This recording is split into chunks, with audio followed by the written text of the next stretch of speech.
strong response then here from Russia?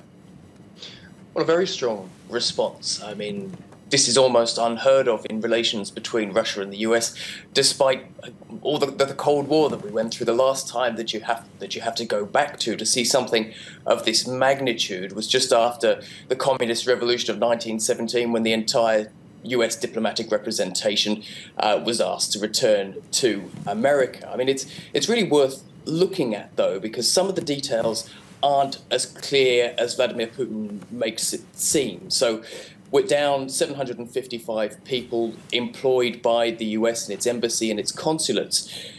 That's down from, it suggested, about 1,200 people, but a majority of those are actually Russian nationals. They're locals employed by the US to carry out mostly technical tasks, administration, secretarial work, technical work.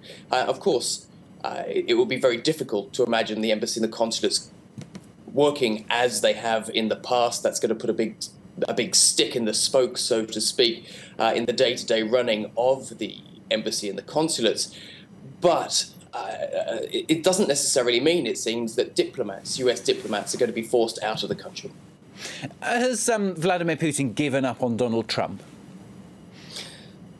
Yes, it seems that to a point. I mean, certainly some of what he was saying during this interview that was broadcast on state TV, he was saying the relations are clearly worsening. We've been patient, we've waited, we've done what we can in the hope that these relations between Russia and the US will improve. But right now we've had to show that we're going to be decisive and we're going to take these steps. I mean, Donald Trump, the name President Trump, didn't come up at all in Vladimir Putin's interview. What we've heard in the past are comments from the foreign ministry labelling Congress, labelling senators in the US as Russophobic, but sparing Donald Trump